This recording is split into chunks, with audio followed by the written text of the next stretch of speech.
este ciclo en conmemoración a la publicación, a los 150 años de la publicación del tomo 1 del Capital. Ahora nos toca presentar una mesa de discusión sobre dos importantes autores que han estado a lo largo de muchos años impulsando el desarrollo, el conocimiento del discurso de la crítica de la economía política, del discurso de la obra del Capital de Carlos Marx,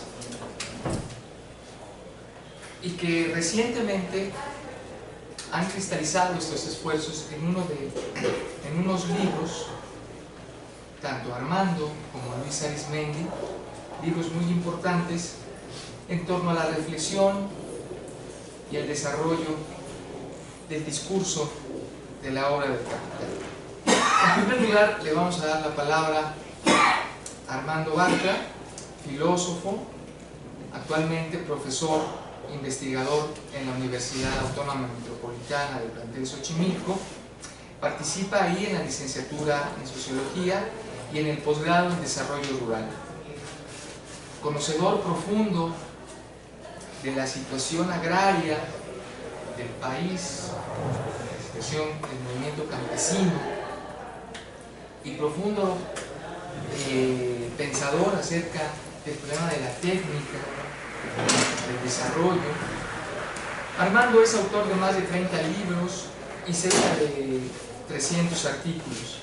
Entre los más recientes que ha publicado se encuentra El hombre de hierro, Hambre Carnaval y Hacia un marxismo mundano, que es la obra que particularmente vamos a comentar el día de hoy de Armando Bartra.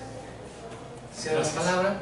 Gracias. Bueno, muy buenas tardes, amigos, amigas, compañeros. Casi podríamos estar en una mesa de café. Espero que sea por el atractivo que tienen otros eventos. Y bueno, estos otros eventos, que es un prealas, una serie de mesas que está organizando la Asociación Latinoamericana de Sociología, en las que yo estoy invitado y estaba coincidiendo los dos eventos, van a determinar primero que yo empiece, lo cual es un honor, y segundo que en unos 35 o 40 minutos yo salga pitando y deje aquí al amigo Luis para que se explaye solo y no tenga nadie que le mende la plana, y a su vez que lo que digan de mí pues será escuchado en una grabación o aquí en el video que está registrando. Pido una disculpa, pues coinciden dos actividades, no podía cancelar ninguna de las dos, entonces voy a tener que hacer un mal papel aquí y seguramente llegar un poco tarde allá. Voy a hacer una exposición de lo que yo puedo decirles en estos minutos acerca del libro que se acaba de comentar, el más reciente mío, que se llama Hacia un marxismo mundano, el cual está en los bordes, y voy a intentar ver cómo caracas transmito un texto que es tan diverso, tan heterogéneo en cuanto a sus temas. Quisiera empezar con algo que aclara un poco esta idea del marxismo mundano. La cita de Carlos Marx con la que arranca el libro dice: hay que ligar nuestra crítica a la crítica política, a la participación política y consecuentemente a la lucha política. Esta es la manera de afrontar el mundo de un modo no doctrinario. El libro contiene 16 ensayos, la mayoría de los cuales fueron escritos para un seminario, el seminario Hacia un pensamiento mundano, que tuvo lugar en la primavera de 2015 en la Universidad Autónoma Metropolitana, en el plantel Xochimilco, en donde hay un recuento de temas tratados a lo largo de 50 años de leer, escribir y militar políticamente. Cómo transmitir o cómo tratar de transmitir estos 16 ensayos muy diversos. Trataré de hacerlo porque lo más elegante, lo más cómodo sería tratar de mostrar un pensamiento en marcha ascendente, ¿no? Una progresiva toma de conciencia, una elegante biografía intelectual de Adolf Hegel, ¿no? Todo tiene un sentido, todo tiene una razón de ser, una cosa después de la otra. La verdad es que yo lo que encuentro es un camino sinuoso, accidentado, titubeante, y de eso tengo que dar noticia, no puedo contarles un ascenso lineal por la escalera del saber, sino algo muy diferente. Lo voy a intentar sintetizar en una serie de desplazamientos, de corrimientos, de rupturas, que a lo largo de estos años se ha presentado en mi pensamiento teórico, filosófico, político. Primero serán de carácter ontológico, epistemológico, hermenéutico. Después, en cuanto a la crítica del sistema, finalmente de posición frente a la coyuntura. Y la primera, la mundanización del marxismo. Voy de las tesis sobre Feuerbach de Marx, el joven hegeliano de izquierda que se propone salir del currículo y pasar de la crítica filosófica a la crítica práctica, descender a la realidad, pues, a muy pocos años después, el Manifiesto Comunista, otro texto muy breve, en este caso escrito a la limón con Engels, en donde un par de militantes de la Internacional formulan un programa para el proletariado europeo que está en acción, que está en movilización. Hay dos enfoques muy diferentes, el enfoque de un académico que quiere llevar la filosofía a la acción y el enfoque de un activista y un militante que quiere elevar este movimiento social a un nivel de crítica y de proyecto más profundo. Transitar pues del doctrinarismo académico y del vanguardismo político a la militancia en el movimiento social. Es la primera dicotomía. Dos, del discurso conceptual, unívoco, lógico, aristotélico, a la imagen alegórica, a la metáfora polisémica. Para aquellos que sean lectores de Benjamin, y creo que afortunadamente cada día hay más lectores de Benjamin,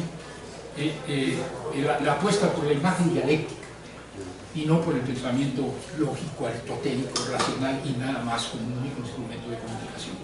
El uso de la metáfora, de la imagen, de la alegoría. Tres, en términos del espacio, del centro como atalaya para la visión del todo, a la periferia, a la visión periférica.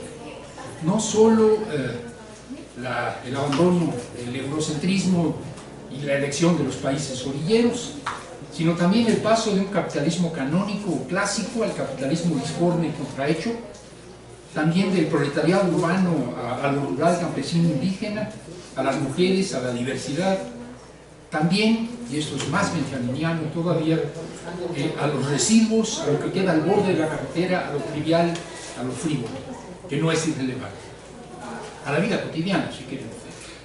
Cuatro, en términos del desplazamiento en el tiempo, no en el espacio.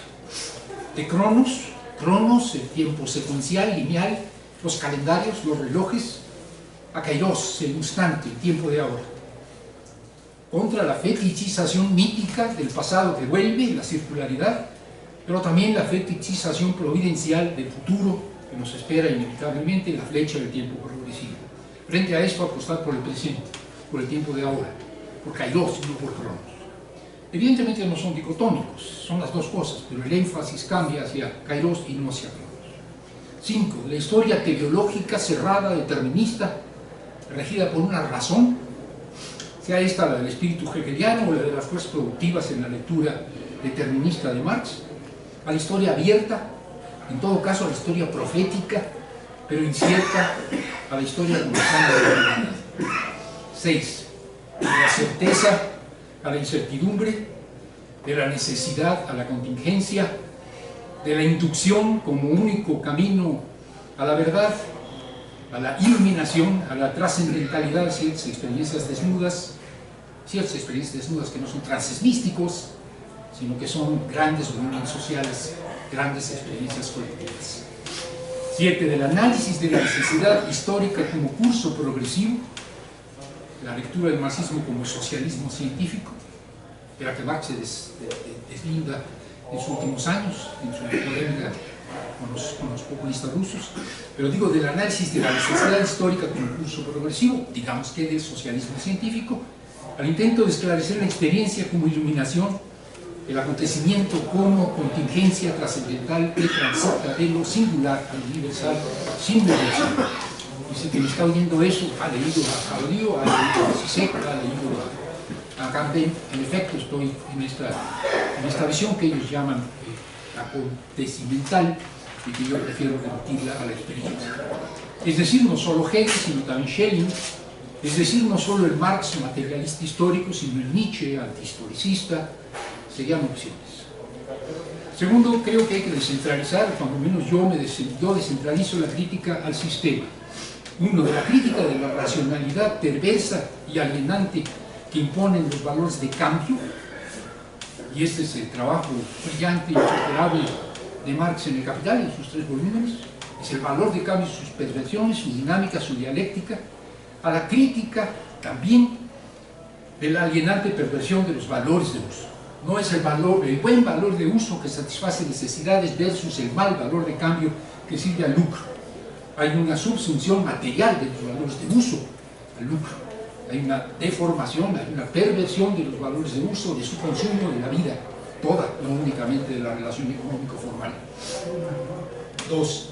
De la crítica de las relaciones económicas de producción, también la crítica de las fuerzas productivas que son en sí mismas relaciones de producción, de la subsunción formal o real, a poner el énfasis en la subsunción material, que es una dimensión de la subsunción real que habría que tomar en cuenta por sí misma. La crítica a las formas de cooperación, a la tecnociencia, al contenido y organización del consumo, a la cultura, al arte, a la vida cotidiana. 3. De la crítica de las contradicciones endógenas del capitalismo, tan de moda ahora porque tenemos una recesión económica, tendencia creciente de la tasa de ganancia o desproporcionalidad entre las ramas y los sectores de la producción, que hace que estos no puedan realizar la plusvalía, a la insostenibilidad socioambiental del capitalismo. No se trata de sustituir lo uno por lo otro, se trata de cambiar el énfasis. 4. Del análisis del capitalismo de la sobreproducción o subconsumo, como quieran, ese capitalismo que no puede realizar las mercancías porque no hay un mercado para ellas, que no puede por lo tanto realizar la plusvalía porque no puede vender la producción, que no encuentra ramas o actividades que tengan una rentabilidad suficiente como para que valga la pena invertir, ese capitalismo de la crisis económica, al análisis del capitalismo de la escasez, no de la sobreproducción, en loca carrera por apropiarse de los recursos naturales progresivamente rarecidos. La razón de lo que han llamado algunos acumulación por desposesión o despojo. La razón de la obsesión del capital por apropiarse de tierras fértiles, agua dulce, minerales, climas templados, etc. 5. Del análisis de las ganancias y sus modalidades al análisis de las rentas, es decir, del lucro económico, digamos, razonable, clásico, al lucro contrahecho y perverso que succiona el excedente del ámbito de la producción real para llevarlo a la especulación. Que no está ahí, porque Marx lo señala desde el capital, es evidente, el capital financiero, el capital de algún modo, el capital a interés, pero sobre todo el capital financiero y su capacidad de especulación. Pero estoy hablando no solo de las rentas del dinero, usar el dinero como mercancía cuando es un medio de cambio y no una mercancía, y eso lo dice Polanyi, sino la especulación con los recursos naturales, que cobra fuerza cada vez mayor y que en México explicaría las multitudinarias resistencias de los pueblos en defensa de sus territorios, porque hay una ofensiva del capital sobre esos territorios y sobre los recursos que estos territorios contienen. Y estos recursos son interesantes porque generan rentas.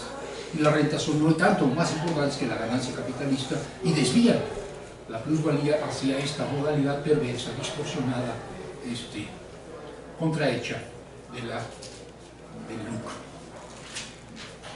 Sobre el tema de la revolución, de ubicar el cambio radical en la maduración de las condiciones objetivas, una fórmula clásica que todos creo alguna vez, los que tienen mi edad cuando menos, o sea, muy poquitos de ustedes, nadie, quizás hay alguien, esto de que la revolución vendrá cuando estén maduras las condiciones objetivas, a ubicar la revolución en el inesperado arribo del Mesías, para ponerme dicotómicamente en otro lado, ¿no? en Benjamin. Lo cual no es la metáfora poética, no es la alegoría, que claro, es una alegoría de Benjamin, sino un intento de plantear las cosas de otra manera. La revolución no como el parto, el concepto de parto para explicarla, para dramatizar la revolución metafóricamente es muy fuerte en Marx.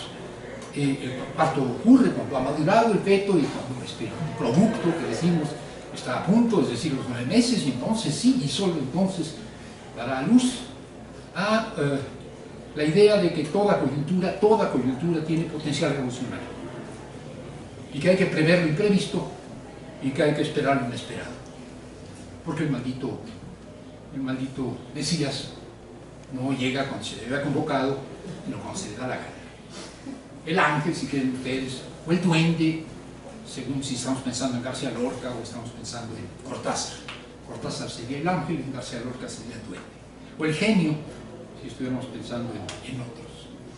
Dos, de la revolución como episodio final, situada en la cúspide y en el centro del desarrollo sistémico, a la revolución en todas partes y a todas horas. No quiero decir que no haya coyunturas, no quiero decir que todo momento sea igual a cualquier otro momento. Claro que hay análisis político, claro que hay correlación de fuerzas. Lo único que quiero decir es que no podemos tener una visión lineal en esto. Hay revoluciones grandes, sí, claro, y apostamos a las revoluciones grandes, pero hay revoluciones chiquitas. Y a veces las revoluciones chiquitas a la larga ganan más o tanto, cuando menos, como las revoluciones grandes. Tres, de la revolución como tránsito al modo de producción que sigue, ya tuvimos esclavismo, ya tuvimos feudalismo, ya tuvimos capitalismo, que sigue, pues el socialismo. Entonces vamos del modo de producción al modo de producción. Y si no cambiamos el modo de producción, esto no es revolución, son mamadas. Andan ustedes repartiendo el ingreso, andan ustedes sacando a la gente de la miseria, andan ustedes mejorando las condiciones de vida del pueblo, pero el modo de producción sigue igual. Lo que hay que hacer es pasar a otro modo de producción. Esta es la revolución según algunos. Yo pienso que después no es así, que no hay una sucesión de modos de producción como si fuera un encadenamiento, eslabones de una cadena, y por lo tanto hay que pensar la transformación y la revolución radical y profunda, claro, radical y profunda, pero de otra manera. La revolución como cambio, a veces rápido, otros lento, el cambio de los modos de vida, las revoluciones lentas pero perseverantes, de las que yo he hablado en otro momento. Lentas sí, pero perseverantes también. 4. De la utopía soñada de los románticos,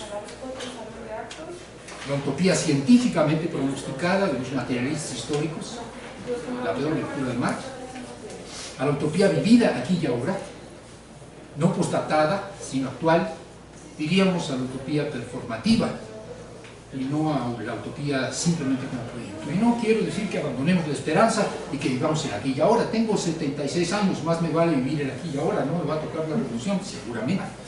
Incluso ni siquiera la llegada al gobierno del López Obrador, probablemente. No puedo asegurar nada. Pero no es por esto que estoy afirmando la necesidad de vivir el tiempo de ahora. Estoy diciendo que si el tiempo de ahora no es ya solidario, no habrá solidaridad en el futuro. Si el tiempo de ahora no es ya libertario, no habrá libertad en el futuro. Estoy diciendo que la utopía se vive aquí y ahora, o si no, no es posible construirla porque lo que estamos construyendo es algo absolutamente bueno, o romántico, o científico, pero bueno. Sobre el mundo de hoy, y voy terminando. 1. Creo que yo pasaría del análisis de la crisis económica capitalista de sobreproducción, subconsumo, o como la quieran llamar, pero la crisis económica capitalista, una más de las crisis cíclicas, más profunda, de nuevo tipo, pero una más. Sabemos lo que está pasando, siempre ha pasado, volverá a pasar. El capitalismo tiene contradicciones internas, metabólicas, entra en crisis regularmente. La crisis civilizatoria. Y la crisis civilizatoria no es una más. La crisis civilizatoria es la crisis civilizatoria, si lo tomamos en serio. Digo, puede durar un siglo, medio siglo, 10 años, 20, no sé. Pero es la crisis civilizatoria, nada de una crisis cíclica entre otras, y luego viene otra, y luego viene otra. De esta el capitalismo no se salva, a eso me refiero. Pero claro, no es una crisis económica de recesión que se mide por la tasa de crecimiento de las economías, etc. Es una crisis de otra naturaleza que tiene que ver con factores naturales, sociales, espirituales y obviamente también económicos. No se queda ahí, cambio climático, si quieren ustedes, migraciones masivas, descomposición, necrosis del tejido social. 2. De la crisis como objeto de estudio, como un objeto de estudio multidisciplinario, que trabajan los economistas, la parte económica de la crisis, que trabajan los climatólogos, la parte del cambio climático y de la tendencia al ascenso de la temperatura media, que trabajan los ecólogos, destrucción y desequilibrio de los ecosistemas, que trabajan los geólogos, dónde están los energéticos cada vez más profundos, se puede o no extraer el petróleo y el gas de cierto tipo de piedras, que estudian los demógrafos, como van las tendencias de la población y la alimentación, a la crisis vista desde el sujeto, a la crisis vista desde nosotros, desde el sujeto. Un sujeto para que el concepto crisis sirve como ordenador de experiencias. No la crisis positivista, a ver, la crisis es un objeto, pónganme la crisis enfrente, a ver, tiene una dimensión ambiental, tiene una dimensión económica, tiene una dimensión cultural, una dimensión politológica, porque se está desfondando el concepto liberal de Estado y de pluralidad de partidos, tiene otra dimensión demográfica. Es muy bonito estudiar la crisis como si fuera el sapo que tenemos en la mesa, pero no es el sapo que tenemos en la mesa, la crisis es algo que vivimos. El concepto crisis nos está permitiendo ordenar nuestras experiencias o no. Si está sirviendo para ordenar nuestra experiencia de crisis, si no está sirviendo para eso, la crisis es un adorno, es una palabra, es un concepto de moda en la academia. Yo creo que sí, trabajo con campesinos, los campesinos están, cuando les dice uno, mira, la crisis ambiental es esto y esto, ya carajo. Sí, las sequías que teníamos y que estaban provocando que ya no sepamos si las cabañuelas nos van a indicar el clima del año, eso es lo que tú llamas crisis ambiental. Y además, las plagas que antes no teníamos, lo que sucede es que, como tú dices, se está cambiando. Y la roya llegó para quedarse. ¿Por qué llegó para quedarse? Porque no es la roya de antes, es la roya del cambio climático. Chingado. Y la evolución de los precios se debe a esto, es decir, la crisis sirve o no como concepto ordenador de experiencia de la gente, si no, no funciona como una crisis desde el sujeto. Y la crisis desde el sujeto genera un espíritu de época, un espíritu del pueblo, que se expresa en inminencia, algo viene, algo va a pasar. Si no, vean ustedes las películas del fin del mundo, ¿no? Generalmente es malo lo que va a pasar. Antes era bueno, ahora es malo. Algo va a pasar, la inminencia, la incertidumbre, no sabemos qué va a pasar, pero algo va a pasar, algo viene, no sabemos qué, estamos inciertos. Esto era lo mismo que el siglo XIX, el siglo XVIII, el romanticismo, la idea de inminencia, la idea de incertidumbre, pero había confianza, o alguna confianza. Hoy esto se convierte con incredulidad, porque ya tuvimos la crisis de las utopías, ya tuvimos la crisis de la utopía capitalista, ya tuvimos la crisis de la utopía socialista. Entonces hay incertidumbre, hay inminencia, pero hay incredulidad. 3. Desplazamientos conservadores en mi pensamiento. Yo regreso a la ortodoxia de vez en cuando, y en este caso regreso a la ortodoxia frente a lo que me parecen desviaciones que no permiten entender lo que está pasando, y al revés se van como modas intelectuales, modas académicas. De la acumulación por desposesión y la necropolítica, dos conceptos muy usuales y además que me parece que son en efecto descriptivos de fenómenos que están pasando y por lo tanto tienen éxito. Hay desposesión, hay saqueo, hay rapiña, hay despojo y hay en efecto destrucción, de crimen, muerte, biopoder, biopolítica, necropolítica, diría, radicalizándolo, no en balde un africano. A regresar a la acumulación por explotación laboral. No me vengan que la acumulación es, perdón, que la desposesión o el saqueo es acumulación en sí misma. Entonces, ¿para qué subió Marx todo lo que subió? Podía haber descrito el saqueo, la acumulación originaria y haber dicho es que es permanente ya. No es así. Hay un proceso de reproducción del capital, de reproducción del valor en la gente del trabajo, el trabajo asalariado. Mientras no me demuestren lo contrario, yo sigo pensando que el trabajo asalariado es la fuente de plusvalía, que la plusvalía es la base de la acumulación y por lo tanto no hay acumulación por desposesión a menos que entendamos que es la desposesión del trabajo excedente que se hace con aquel que es el productor directo del trabajo asalariado. Entonces regresar al concepto de explotación laboral, pero poniendo énfasis en el momento del despojo violento. Y creo que esa es la particularidad de esta acumulación contemporánea. La acumulación contemporánea tiene una serie de momentos, tiene una serie de episodios, de capítulos, de eslabones, pero hay un eslabón específico que hoy está resultando decisivo y es el más explosivo de todos, que es el momento de la violencia y de la expropiación, para pasar el proceso de valorización en el trabajo, sin duda. Y ese es el momento que nosotros estamos viendo y destacando. Si no vemos el proceso completo, no vemos nada. 4. De la justa preocupación, y ahora sí voy terminando, de la muy justa preocupación por el tránsito del neoliberalismo clásico, conocido, previsible, hasta bonito, estábamos comentando que bueno, el neoliberalismo ahora se nos antoja como algo que ya habíamos aprendido a torear, ¿no? A este neoliberalismo plus, o neoliberalismo reloaded, como viste, que es el que añade proteccionismo de gran potencia a la apertura de mercados del clásico, que añade supremacismo blanco, un racismo todavía más profundo, un sexismo todavía más profundo, un belicismo todavía mayor. No describo con más detalle, y que lo encontramos en el Trump, que el gobierno de Estados Unidos, en el Tea Party, que ya desde antes venía expresándose como el ala derecha, ultraderechista, el Partido Demócrata, muy derechista, en un sistema de partidos como el estadounidense, que es de derecha en general, pero también en Europa, el Frente Nacional, Le Pen, ahora la hija, antes el padre, pero es neofascismo, o Alternativa por Alemania, el neofascismo alemán, o en prácticamente toda Europa.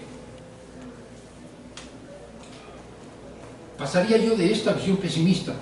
Sí, salimos del neoliberalismo para caer en el peor neoliberalismo, un neoliberalismo plus, sino que llamaría yo la atención optimista sobre los procesos en curso en el cono sur de nuestra América, en el cono sur de nuestro continente, no México, pero sí el cono sur de este continente, en un curso donde desde hace 20 años se ensaya una salida por la izquierda al neoliberalismo. No es verdad que el neoliberalismo no tenga salidas más que por la derecha, que no son salidas, una recaída en un nuevo neoliberalismo quizás más racional todavía que el anterior. Hay una salida por la izquierda, cuando menos hay un camino, no sabemos hasta dónde conduzca, porque no lo hemos recorrido. Y este camino por la izquierda, que se ensaya desde, para poner una fecha precisa, bueno, podríamos decir desde el levantamiento en el 94 del STBN, podríamos decir que desde Caracazo, en Venezuela, pero para poner una fecha, porque tiene que ver con movimientos y gobiernos, sería con la elección en la que Chávez, un militar golpista, izquierdista, radical, acelerado, etcétera, como era Chávez, gana una elección y gobierna Venezuela durante muchos años, ganando una y otra vez elecciones. Este sería el inicio de un proceso en Venezuela, pero no solo en Venezuela, en Brasil, en Argentina, en Uruguay, en Bolivia, en Ecuador, en Paraguay, mientras duró Lugo, en Chile, aunque algunos dicen que Bachelet votó por ella a la izquierda, pero que la izquierda no tiene nada, lo cual es improbable. Si le preguntamos a los pingüinos, nos dirían que sí. Los pingüinos son los chavos de secundaria, a la que perteneció nuestra querida amiga Camila Vallejo, que ahora es diputada o algo así por el estilo, y no sé si abuela, ¿no? Madres. Quiero decir es que los jóvenes de hace 20 años ya no lo son. Y creo que lo que tenemos aquí es un fenómeno que habría que profundizar, porque se trata de un ciclo emancipatorio, no un ciclo progresista. La idea del ciclo progresista es tomar un concepto que viene del siglo XVIII con Rousseau y que luego después del siglo XIX se vuelve la idea misma de la evolución lineal hacia formas superiores, la idea de progreso, que hoy nos estamos peleando con ella para asignarle este concepto a algo que es mucho más un proceso libertario, un proceso emancipatorio con altas y bajas. Entonces el ciclo emancipatorio no ha terminado. Lo que sí creo categóricamente que ha terminado es la fase del ciclo emancipatorio que pasaba por un ciclo económico de crecimiento económico global y de commodities a precios altos. En pocas palabras. Les tocó lidiar con un contexto económico de crecimiento de la economía, de tasas de interés relativamente bajas, de capitales que se querían invertir en el cono sur y de gas, petróleo, minerales, soya, etcétera, de precios muy altos. Esto terminó, este ciclo terminó. Volverán a subir los precios de los commodities, sin duda, pero no en el cortísimo plazo. Entonces la revolución ya no puede seguir manejando el acopio de rentas y la redistribución de las mismas. Estamos enfrentados ahora a revoluciones que ya no son de la abundancia, sino revoluciones de la austeridad, revoluciones de la escasez, pero que creo que seguirán siendo revoluciones. Comentábamos hace unos minutos aquí en el pasillo, y uno lo que discute en los pasillos debe discutirlo también en la sala, que la visión pesimista de se tenía muchos gobiernos en América Latina, se fueron perdiendo, algunos por golpe de Estado, a Lugo le quitaron el gobierno, en Paraguay, algunos que pensábamos que eran de izquierda no lo eran, que sería el caso de Bachelet en Chile, si hubo alguna ilusión de que en Perú algunos de los gobiernos que se hacían de izquierda no fue, pero por otro lado, la gran desgracia es que los dos grandes países del cono sur, o dos de los grandes países del Cono Sur, Brasil y Argentina, habían perdido puestos los gobiernos respectivos. Había caído el candidato de los Kirchner, de Cristina en este caso, el peronismo de izquierda, una versión capitalismo mafioso, decía el compañero, en todo caso neoliberalista radical, y por otro lado en Brasil un golpe de Estado del sistema parlamentario que había quitado el gobierno a Dilma y por lo tanto le había quitado el gobierno al Partido de los Trabajadores. Sin embargo, mi opinión personal es que a diferencia de una situación muy confusa que se vive hoy en Venezuela, pareciera ser, que ojalá que así fuere, que el Partido Socialista Unificado de Venezuela y sus candidatos ganaron en la mayor parte de las gubernaturas, si así fuera, sería algo de lo que tendríamos que alegrarnos muchísimo, pero lo que estábamos viendo en Venezuela más bien era un gobierno cada vez más aislado y tentado por la dictadura revolucionaria, cuando creo que veníamos de otro tipo de proceso. El hecho de que un proceso electoral pueda ser ganado otra vez por el gobierno de izquierda sería muy alentador. Pero en todo caso, lo que quiero decir es que ni en Argentina ni en Brasil se ha perdido lo que se supone que a nosotros los de izquierda nos importa, que es la hegemonía. Las ideas libertarias, las ideas emancipadoras que vienen en este subcontinente 20 años y en algunos países 15, otros 10, pero que tienen ya su historia, se han vuelto sentido común.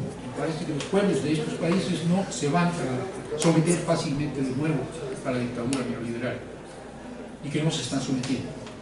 Y en el mes de marzo de este año, en marzo de 2017, tuvimos en Argentina y en Brasil movilizaciones multitudinarias. Estamos hablando de millones de personas en las calles, de todo tipo, sindicalistas, mujeres, el movimiento de la diversidad, maestros, estudiantes, jóvenes, un movimiento indígena, en el caso de los mapuches en Argentina. Es decir, tenemos pues, creo yo, un ciclo emancipatorio en América Latina que está pasando por etapas diferentes. No siempre tienes el gobierno. Si le apuestas a las elecciones vas a perder de vez en cuando, no, de eso se trata. Digo, si vas a ganar todas las elecciones, pues no hay elecciones, ¿no? Si vas a perder las elecciones, ¿a qué le apuestas? Puedes perder el poder arriba, el gobierno, pero no necesariamente el poder abajo. Si pierdes el poder abajo, estás jodido. Si no trabajaste por conservar el poder abajo cuando tenías el gobierno, entonces sí vas a perder el gobierno y el poder. Creo que no es el caso y creo que por lo tanto hay esperanza. En todo caso, yo diría, miremos hacia América Latina, porque en América Latina tenemos un intento de avanzar más allá del neoliberalismo y quizás más allá del capitalismo, aquí, en nuestro, comillas, patio trasero. Y no tenemos que mirar nada más las vías de derecha o a Corbyn, sería la alternativa en Inglaterra, pues, del Partido Laborista, o qué sé yo, a Podemos en España, que está bastante borrado últimamente, con el nombre catalán, o Syriza en Grecia. Creo que podemos mirar a Sur y tenemos algo perder. Esta sería mi visión hoy, y de eso trata el último de los ensayos, el libro Propaganda.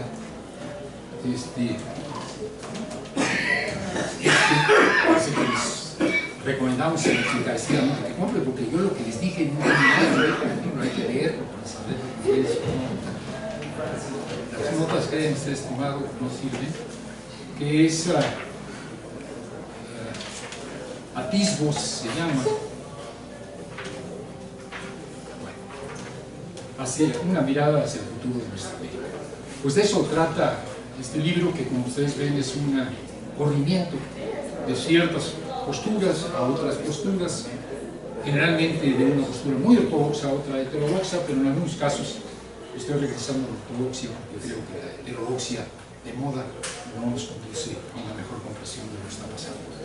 Y por mi parte terminé, quedan 6 o 7 minutos para llegar al otro lado de la ciudad universitaria, las ciencias políticas. Si el evento no está sucediendo, voy a regresar, una amenaza, pero si no regreso es que hay otra mesa redonda ya.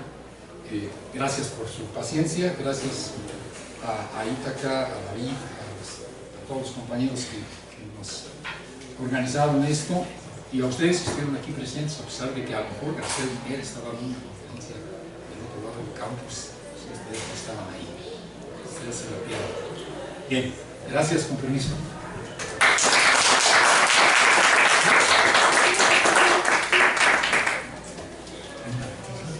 ¿Alguien quisiera formularle rápidamente una pregunta? Muy bien. Entonces, le agradecemos a Armando su rápida, brillante, aguda intervención. Pasaremos ahora con la el siguiente ponente, Luis Arizmendi.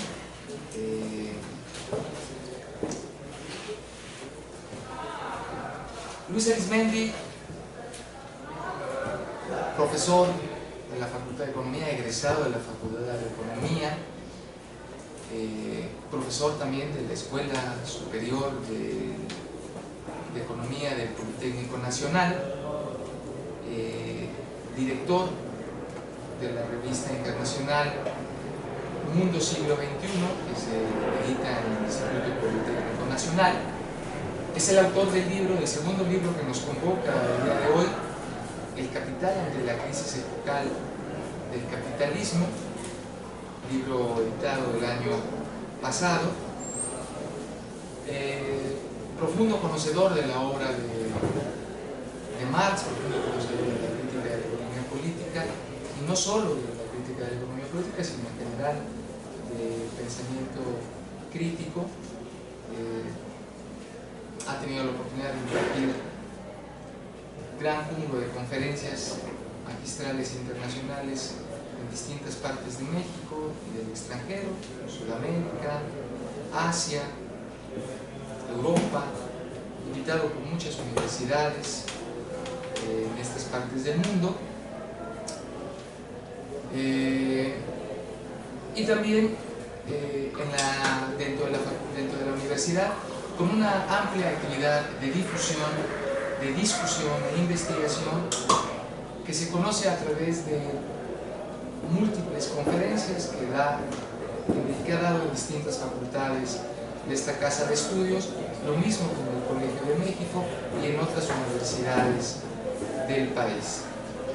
En realidad es una persona muy activa, trabaja como Armando, trabaja muchos temas en los cuales realmente es una persona bastante conocedora y bastante dura. Cedo la palabra entonces a Luis. Pues por principio agradecer la invitación a la camarada David Moreno y a Gonzalo Flores por estar por acá en esta mesa. Hubiera sido interesante la interlocución con Armando de nuestros libros, El capital ante la crisis epocal del capitalismo, hacia un marxismo mundano, que son obras que tienen profundas convergencias y que tienen una divergencia que hubiera sido interesante polemizar, independientemente de que ya en otros foros, incluso en Bolivia y en Ecuador, ya hemos tenido algunas polémicas respecto de nuestras lecturas del capital. Por principio, quisiera señalar que en el 150 aniversario del libro primero del Capital, hablar del marxismo y en particular del capital de Marx en el siglo XXI es imposible, sin hablar de Hiroshima y Auschwitz, sin asumir el siglo XX como el siglo de la vanguardia. Ambos libros, Hacia un marxismo mundano y El capital ante la crisis epocal del capitalismo, son obras que están rompiendo con el marxismo progresista. Con este marxismo integrado y vencido por el mito del progreso, que tuvo dos versiones en el siglo pasado. La versión del marxismo progresista en Occidente, la versión socialdemócrata, que empezó con Bernstein, lanzando por la borda la ley general de la acumulación capitalista, tratándola como decimonónica incluso antes de que acabara el siglo XIX.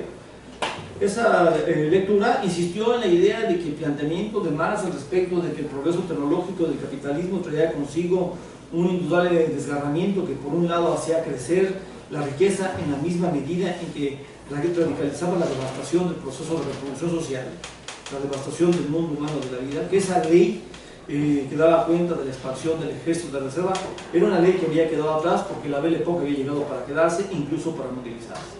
Ese planteamiento de Bernstein fue llevado más lejos por Kautsky y por supuesto por Hilferding, en el caso de Kautsky, que con su noción de ultraimperialismo insistió en la ilusión de que el desarrollo de las grandes potencias imperiales tendría a conformar una federación entre los grandes estados más fuertes del capitalismo mundial, de suerte que se apuntaba a dejar atrás la carrera prometista.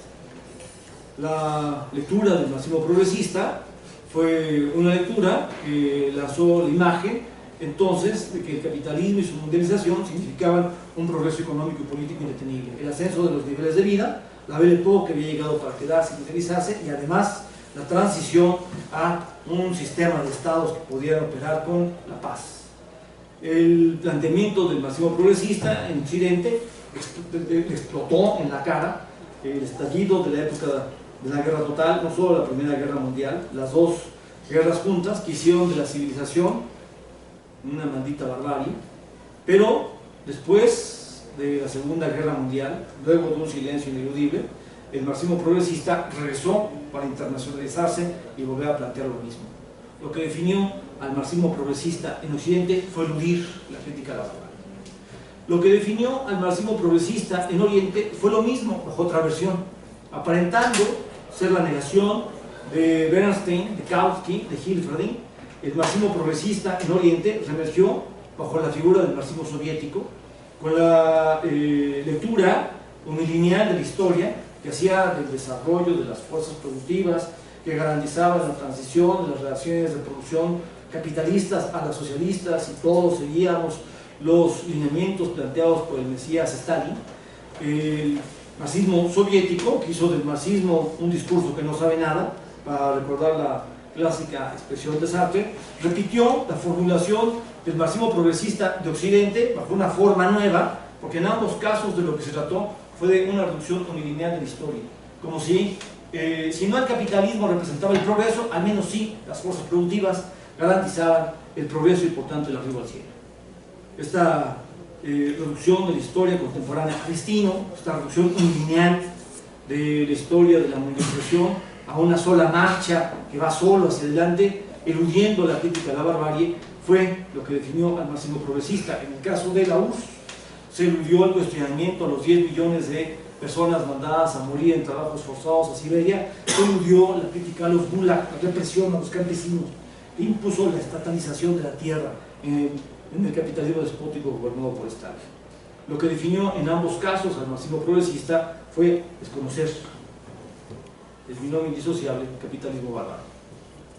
Frente y contra al marxismo progresista, el marxismo crítico siempre se definió por tomar postura contra la barbarie. Hablar del lanzamiento del marxismo en el siglo XXI frente a la peor crisis en la historia del capitalismo exige tomar posición en la historia del debate entre el marxismo progresista en sus dos versiones y el marxismo crítico.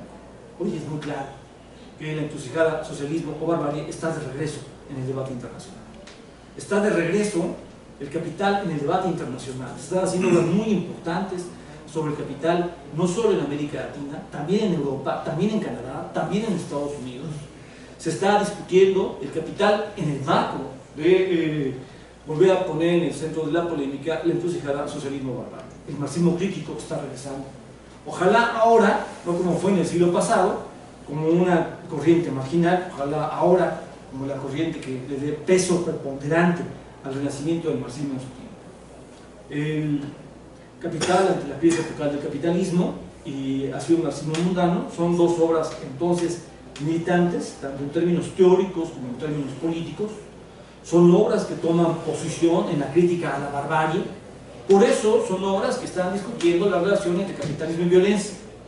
En el caso del libro de Armando, Así un marxismo mundano, se concentra la crítica a la violencia en este ensayo La muerte tiene permiso, que se concentra en la discusión de la tragedia de Ayotzinapa para ahí abrir el abanico para empezar a abordar la necropolítica, el fascismo, la acumulación por disposición. En el caso del Capital ante la crisis epocal del capitalismo, el libro está concentrado en dar cuenta del binomio indisociable capitalismo-barbarie en el siglo XXI, en función de enfrentar el cuestionamiento a la crisis alimentaria global de nuestra era y la crisis alimentaria mundializada. Sobre la crisis alimentaria global del siglo XXI, la formulación es doble. Por un lado, el planteamiento es que nos encontramos en un tiempo radicalmente esquizoide en la historia de la economía alimentaria mundial, porque estamos en un tiempo en el cual la economía alimentaria tiene la capacidad para darle de comer al doble de la cantidad de seres humanos en el planeta, si se mide en términos de producción de calorías, y sin embargo al mismo tiempo tenemos la peor hambre, no en la historia de la modernidad, en la historia de la humanidad. La formulación de la FAO de que llegamos a cumplir el objetivo 1 del milenio, que se redujo el hambre a la mitad en el 2015 en referencia a lo que era en 2016, en 1996, es una lamentable formulación, porque que el Banco Mundial hubiera manipulado la medición del hambre para generar la ilusión de que se alcanzaba el objetivo 1 del milenio, incluso 5 años antes, en 2010, eso es de esperarse.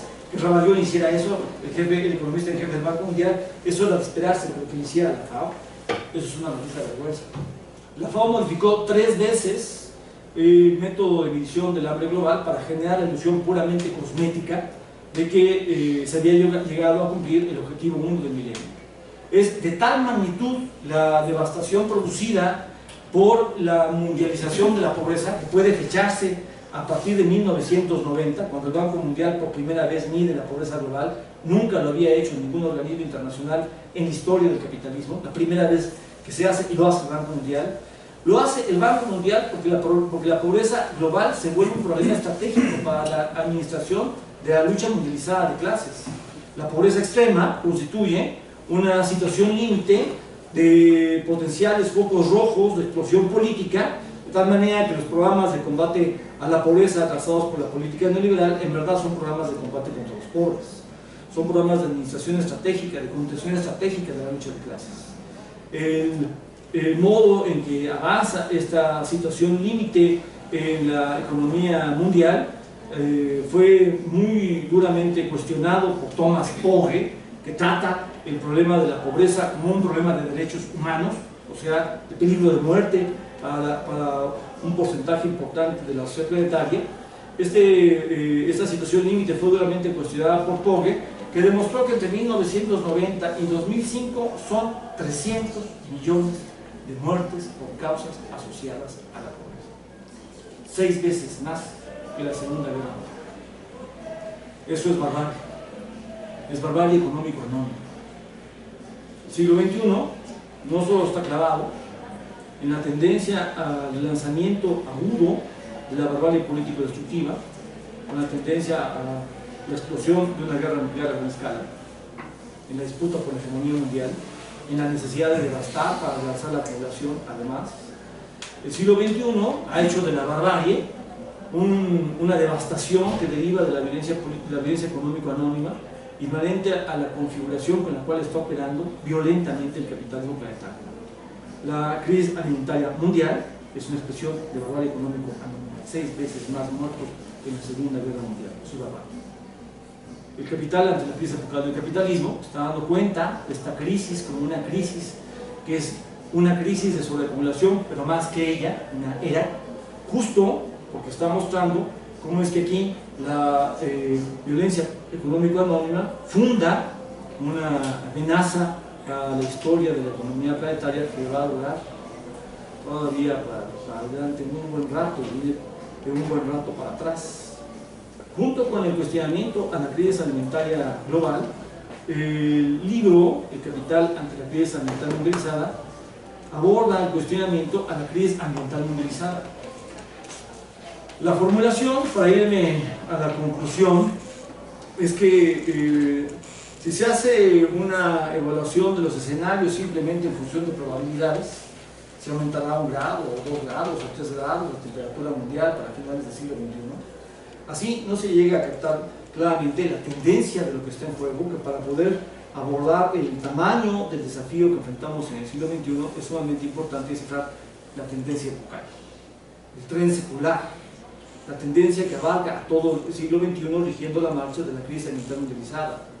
Y cuando se ve así, entonces un planteamiento como el de Nick Lane, This Change Everything, Es un planteamiento que tendría que ser llevado más lejos de lo que ella está formulando. Qué bueno que ella está discutiendo el modo en que la geoingeniería no resolvería el problema de la crisis ambiental, sino vendría a agudizarlo, pero ella se queda hasta ahí.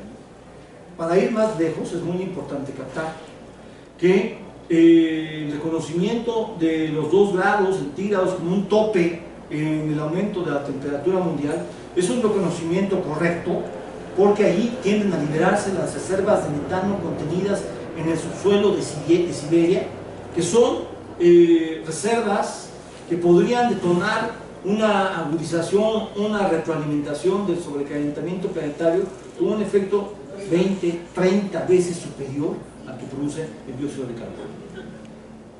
De llegarse a ese punto, rebasando los 2 grados centígrados, y bienvenidos a 2017, 2016, ya tenemos uno, y la meta era no llegar a 2 a finales del siglo, y ya tenemos uno. Llegando a los 2 grados centígrados y empezando a liberarse las reservas de metano en Siberia, ya en Siberia se pueden ver los bolsones de metano. Llegando a los 2 grados se desestabilizan los demás mecanismos de equilibrio del planeta. Las reservas oceánicas de carbono, el modo en que el océano absorbe dióxido de carbono, las reservas terrestres, el modo en que el Amazonas absorbe dióxido de carbono, las formas en las que el planeta se autoequilibra pasan a ser desestabilizadas, y la tendencia, rebasando los 3 grados, especialmente después de los 4, apunta a la liberación de las reservas de metano contenidas en el océano, lo que equivale a explosiones de armas atómicas. La tendencia global de la crisis ambiental utilizada, al verla en su desenlace final, apunta a producir una devastación equivalente a guerra atómica planetaria. El Capital ante la crisis epocal del capitalismo es una obra que está dando cuenta entonces del binomio indisociable capitalismo-barbarie, cuestionando la crisis alimentaria mundial como una crisis que ha traído consigo una configuración esquizoide de la economía alimentaria global, porque justo en el mismo momento en el cual podría por primera vez en la historia vencerse para siempre el hambre, se instala no solo un hambre espuria o artificial, sino además una multiplicación del hambre que significa una devastación 6 veces superior a la que trajo consigo la Segunda Guerra Mundial. La crisis ambiental mundializada se coloca en una situación paralela a la tendencia de la barbarie derivada de violencia política destructiva, porque su tren secular lleva a una desembocadura que produciría una devastación equivalente a guerra atómica planetaria. En efecto, así visto, es Chen. El libro El Capital ante la crisis epocal del capitalismo, entonces, es un libro que toma posición por el marxismo crítico en el cuestionamiento de la barbarie en el siglo XXI, producida por la conformación de una configuración crecientemente violenta del capitalismo mundial. Ambos libros, entonces, hacia un marxismo mundano, El Capital en la crisis epocal del capitalismo, son libros que están cuestionando la relación capitalismo-violencia, capitalismo-barbarie. Primero esto. En segundo lugar, me parece que vale la pena, para tener cierta interlocución con la intervención que lleva a cabo Armando Bartra en su brillante libro, hacia un marxismo mundano, dar cuenta de la singularidad de la lectura del Capital que le está abriendo hacia un marxismo mundano. Es la desembocadura de una aventura que comenzó en explotación del trabajo campesino por el capital. La lectura que Armando Bartra inició de El Capital en América Latina es una lectura muy original, es una lectura muy rica, muy interesante, evidentemente por su clara ruptura con el marxismo althuseriano, en oposición con aquella formulación de la formación económico-social, después de la articulación en inestabilidad de los modos de producción, que veía el modo de producción capitalista en la ciudad y fuera de él, distinto a él, atribuyéndole a un presunto modo de producción campesino y su persistencia a la pobreza de los campesinos. Frente y contra al marxismo althuseriano, que leyó estructuralistamente la relación entre diversos modos de producción, Armando Bartra fue el primer marxista en América Latina que insistió en dar cuenta del modo en que el capital subsumía el trabajo campesino. Él fue quien inició la discusión sobre la subsunción del trabajo campesino por el capital. Su concepto de subsunción formal restringida fue el que abrió esa polémica. Dio cuenta de cómo el trabajo campesino no estaba fuera de la dominación capitalista, sino dentro, pese a que allí no estuviera ni el capitalista ni el obrero. Porque el trabajo campesino era dominado desde la circulación y se producía personalmente.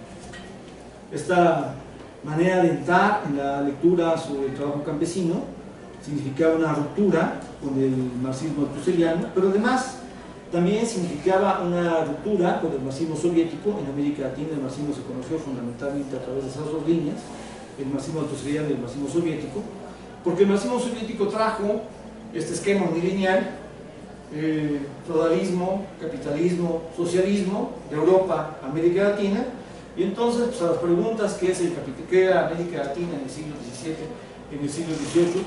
La respuesta que dan, bastante esquemática, bastante deficiente, bastante negativa para poder descifrar lo que pasaba por acá. América Latina era feudalismo. Después del feudalismo en América Latina viene el capitalismo. Los campesinos y los indígenas se van ahí y vendrá la sociedad. Otra vez, una lectura unilineal de la historia. Se reduce la historia a una línea progresista y entonces el marxismo soviético llegó a tratar, en efecto, a los campesinos y los indígenas como sujetos que estaban destinados a ser barridos de la historia. Bienvenidos al siglo XXI, América Latina está lleno de indígenas. No se puede entender la historia de América Latina sin las comunidades indígenas. No se puede descifrar así lo que pasa acá. Armando Bartra rompió con el marxismo althusserliano, rompió con el marxismo soviético. Allí empieza su peculiar aventura por lo que ahora llama el marxismo mundano, que es una lectura que es claramente antivanguardista. El libro hacia un marxismo mundano está comenzando, insistiendo en una postura antivanguardista. No se trata de asumirse como la vanguardia de un movimiento obrero que no sabe que uno es su vanguardia. Se trata más bien de tener una articulación con los movimientos sociales para ir generando una retroalimentación recíproca que permita alimentar el marxismo, pero también los sociales para ir alimentar el mercado. Es una lectura antimesiánica del capital. La ruptura con el marxismo soviético, la ruptura con el marxismo althusserliano lleva a una lectura antimesiánica del capital. En términos epistémicos, complementando lo que significa la lectura mundana del capital, podríamos decir que al romper con el mito de una historia unilineal en nuestro tiempo, una historia unilineal contemporánea, al romper con eso, Armando Bartra insiste en leer el capital como un modelo, dice un modelo dialéctico. Es interesante porque esta es una conclusión a la que se está llegando para romper con el marxismo progresista en las visiones que adquirió en América Latina. Es la oposición a reducir la historia a una sola línea. El marxismo mundano, la lectura mundana del capital es antimesiánica. La lectura mundana del capital de Marx lo ve como un modelo dialéctico. Ahí se estaría construyendo un modelo dialéctico del concepto de capital. Esto es lo segundo. Lo tercero, al llegar aquí se abre un problema que me parece legítimo. ¿Es posible superar la reducción de la historia contemporánea a una historia unilineal y progresista sin perder la crítica a la historicidad general del capitalismo mundial planteada por Marx en el Capital? Discutir el capital de Marx exige perder su crítica a la historicidad general. ¿O es posible cuestionar la reducción de la historia a una sola línea progresista sin perder la historicidad general del capital? Más complejo aún. ¿Es posible mantener la historicidad general del capital y a la vez una denuncia y una crítica a las diversas configuraciones del capitalismo en choque entre sí? Habría una línea, habría procesos de situación, diferentes posibilidades que podrían darse. Es posible descifrar la historicidad general del capitalismo y a la vez dar cuenta de la historia de la modernidad capitalista como un proceso de situación? A mí me parece que sí. A mí me parece, ahora que estamos en un coloquio de homenaje a Bolívar Echeverría, que la posibilidad de leer de este modo de Capital la abrió Bolívar Echeverría. Quien inició fue Bolívar Echeverría. Hay una importante vinculación que debe tejerse entre la intervención de Bolívar Echeverría y la intervención que llevó a cabo Wallenstein. Bolívar Echeverría dio una importante conferencia en el Fernando del Center con Giovanni Arrighi, estando ahí presente Wallenstein, en la que pasó a discutir la ley general de la acumulación capitalista, para utilizar la expresión de Rudel, como un tren secular. Esto implicaba recuperar el objetivo de la lectura que Wallenstein había lanzado en torno a la ley de la tendencia descendente a tasa de ganancia. La lectura de Wallenstein sobre la tendencia descendente a tasa de ganancia es una lectura ambivalente. De un lado es evidente que está haciendo una lectura de orden ricardiano, porque Wallenstein insiste en atribuir la tendencia descendente a tasa de ganancia a una presunta tendencia ascendente a la tasa de ganancia.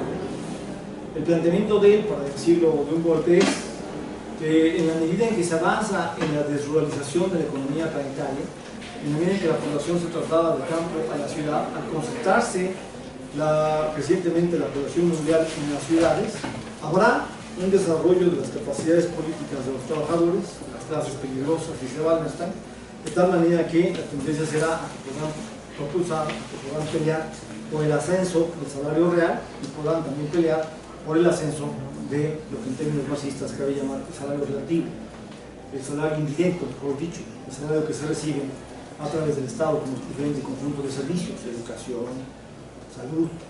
El salario directo y el salario indirecto pueden perfectamente crecer a partir de desarrollarse las capacidades políticas de las clases peligrosas aglutinadas en las ciudades modernas. La desruralización de la economía planetaria conduce al desarrollo de una tendencia ascendente de la tasa salarial que tiene como efecto dominó detonar la tendencia descendente a tasa de ganancia. Marx no había sido el primero en discutir la tendencia descendente a tasa de ganancia, ese fue Ricardo, y fue Ricardo quien atribuyó a una presunta tendencia ascendente del salario ser el fundamento de la caída de la tasa de ganancia. Cuando Wallenstein está leyendo de este modo la ley de la tendencia descendente a tasa de ganancia de Marx, la está leyendo desde una óptica claramente influenciada por Ricardo, aunque él mismo no lo sabe.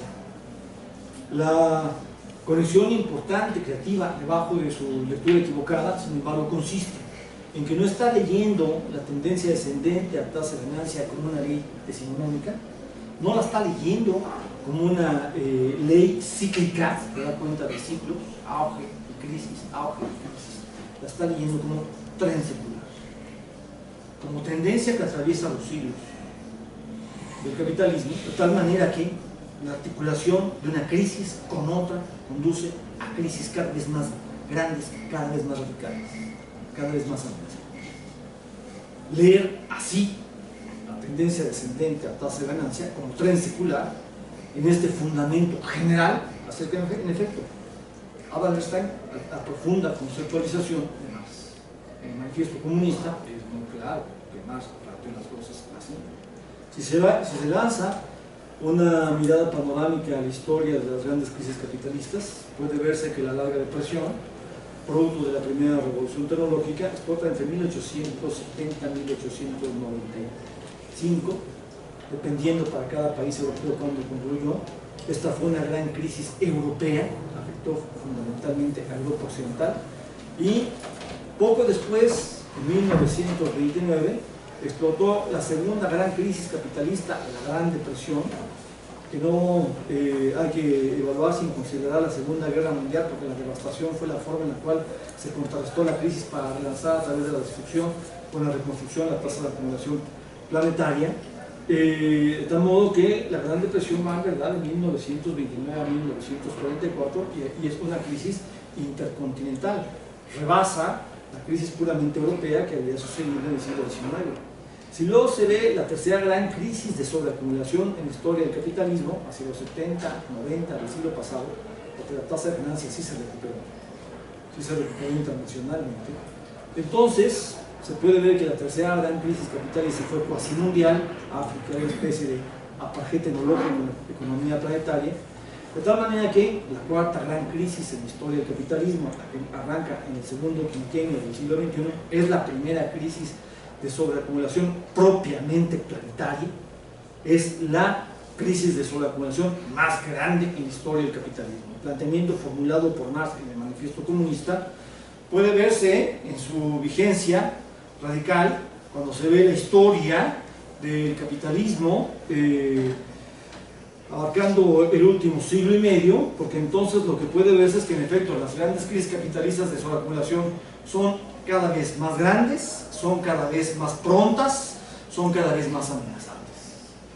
Lo que denomino la crisis epocal del capitalismo contiene en su núcleo la crisis de sobreacumulación propiamente planetaria en la historia de la mundialización, pero, sin embargo, desborda a la crisis cíclica de sobreacumulación, porque aunque esta es la crisis de sobreacumulación más grande en la historia del capitalismo, la primera propiamente mundial, esta crisis constituye en sí misma una era, si se ve el tamaño de la amenaza que está en juego en el entrecruzamiento sobre la devastación, sobre la economía alimentaria y sobre la economía ambiental.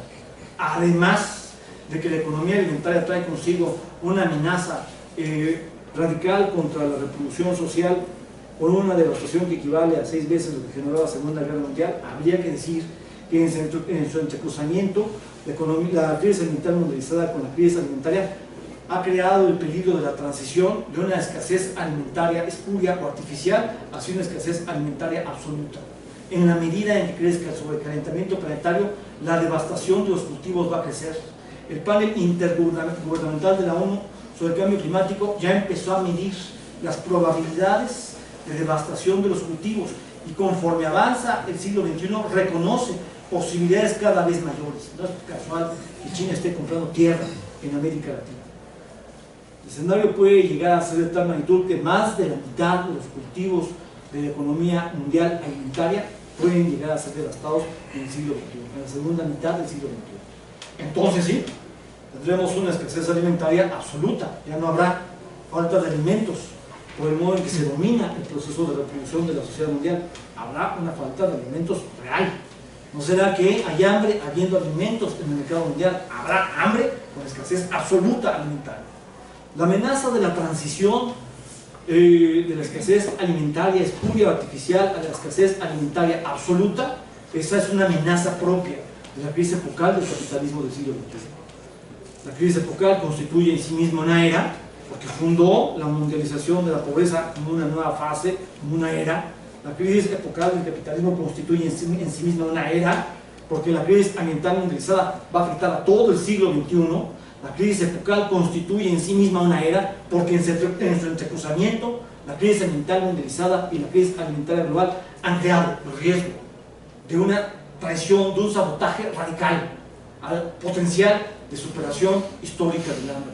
Aquí yo de Quilaude podría quedar definitivamente atrás después del ancien régime en el siglo XXI, podría ser investido como nunca. Nunca tantas posibilidades de afirmación del mundo humano de la vida habían sido tan radicalmente objeto de destrucción como en el siglo XXI. La formulación de Wallerstein para conceptualizar la tendencia descendente como tren secular, la tendencia descendente a la tasa de ganancia como tren secular, tiene un contenido y una forma equivocada, pero esta conexión entre la tendencia descendente y tren secular es una conexión que vale la pena repensar. El primero en hacerlo, pero a juego de la ley general de la acumulación capitalista, fue precisamente Bolívar Echeverría, en esa conferencia que les comento que impartió en el Fernando Rey Center en Nueva York.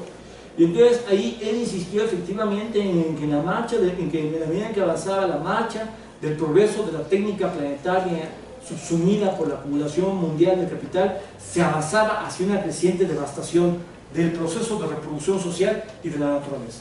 Leer la ley general de la acumulación capitalista en clave de creciente combinación esquizoide de progreso y devastación, esto fue lo que abrió Bolívar Echeverría.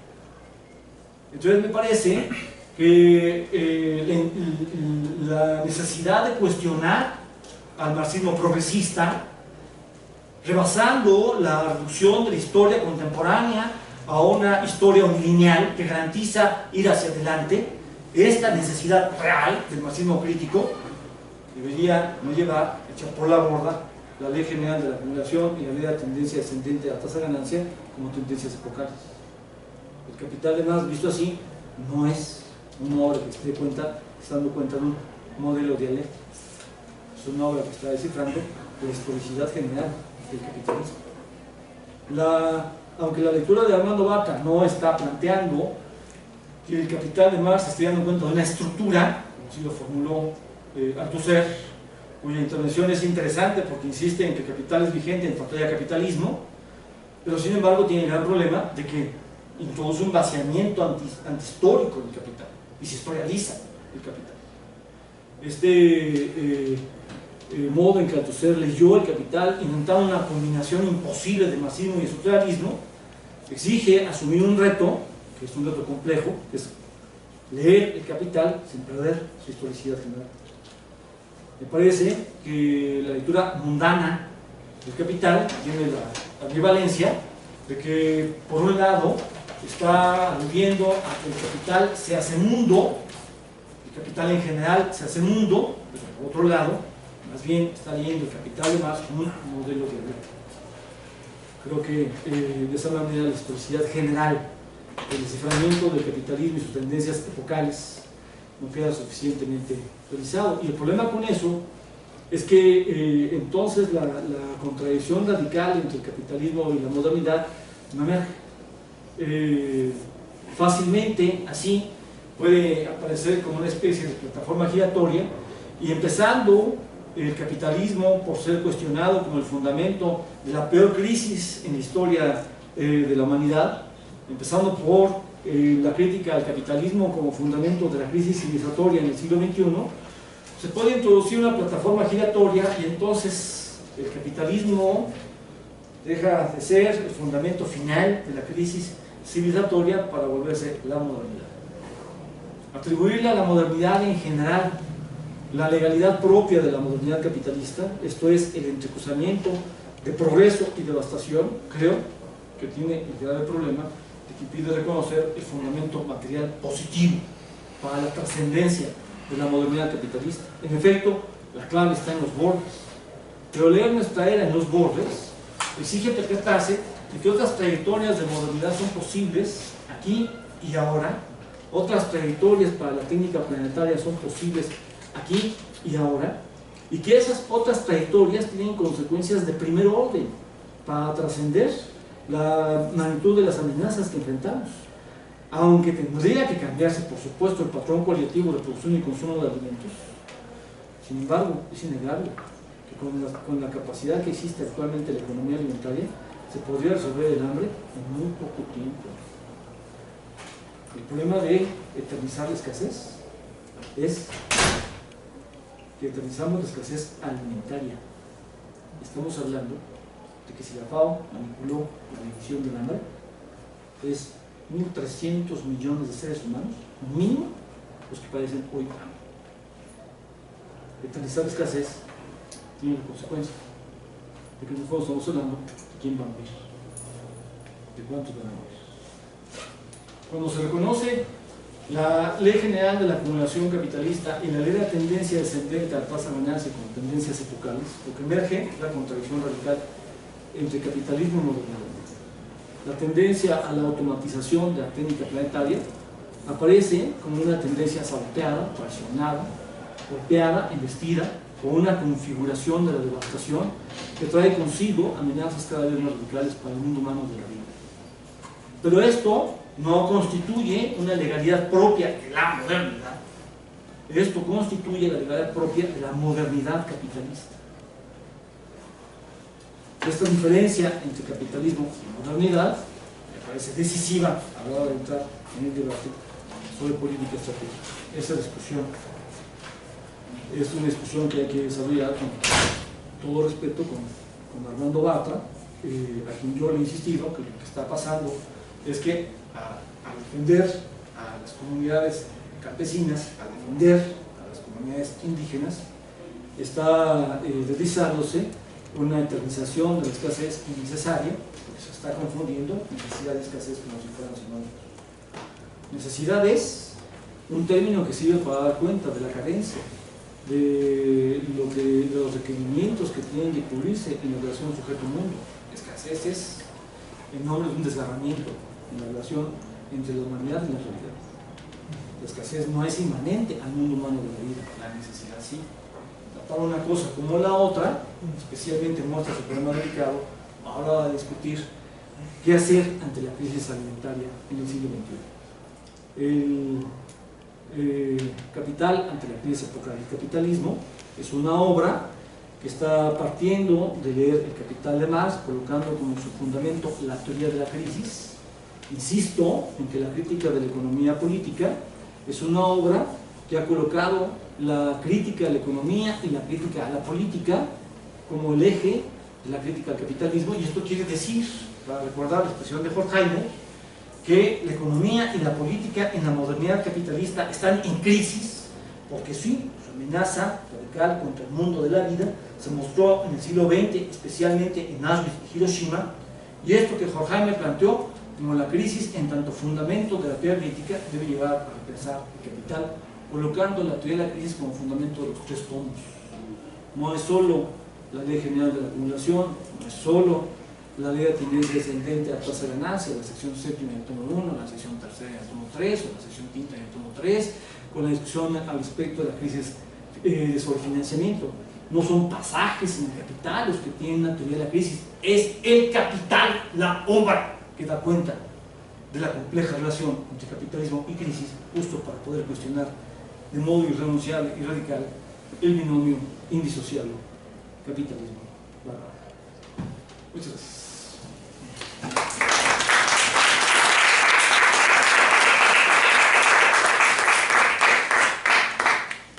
Nos agradecemos mucho a Luis esta generosa y muy completa y brillante exposición que acaba de hacer, tanto del argumento del libro del cual es autor, como de un comentario también muy interesante al libro que nos acaba de presentar Armando Barros. No sé, cedo la palabra para si el público tiene algunas preguntas, algunos comentarios que quieran hacer a Luis, por favor.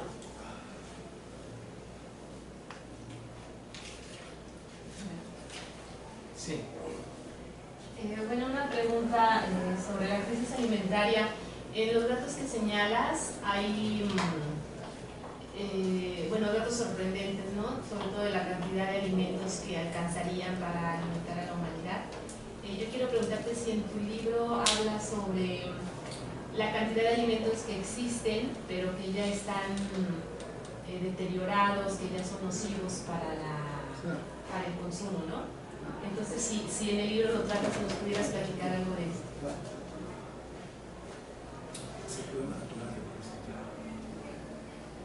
¿Alguna otra pregunta para que se puedan contestar de conjunto?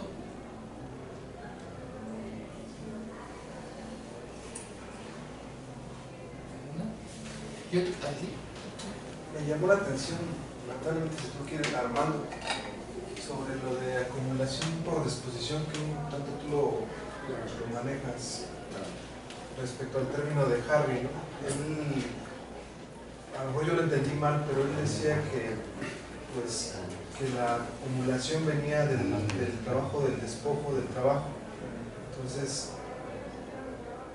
por lo que entiendo, entonces para él la parte de la renta, que no es necesaria, más bien que no es trabajo, despojo del tiempo de trabajo, sino una transferencia de riqueza material, y que a fin de cuentas se refleja en términos de acumulación de capital, entraría en contradicción respecto a la construcción de acumulación por disposición de Harvey, o no sé, es como que no me quedó clara la idea que él planteó.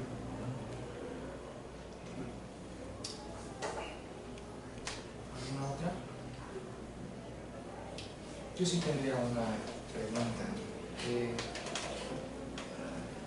para ti, el comentario, la exposición de tu argumento. En esta figura que nos describes de la crisis de la hambruna espuria y artificial que el capitalismo está produciendo, y también de esta crisis ambiental que por su tendencia amenaza con llegar a ser equivalente a una guerra atómica planetaria. Frente a esta tendencia que el capitalismo del siglo XX, neoliberal del siglo XX, está presentando, ¿hay alguna posibilidad? Tú dices, es muy importante distinguir que no es la modernidad, que es el capitalismo que está haciendo esto. Pero frente a esta tendencia de hambruna espuria y de crisis mental, ¿qué alternativas? Muchas gracias. Creo que ordenamos lógicamente sería 1, 2, 3, así, ¿no?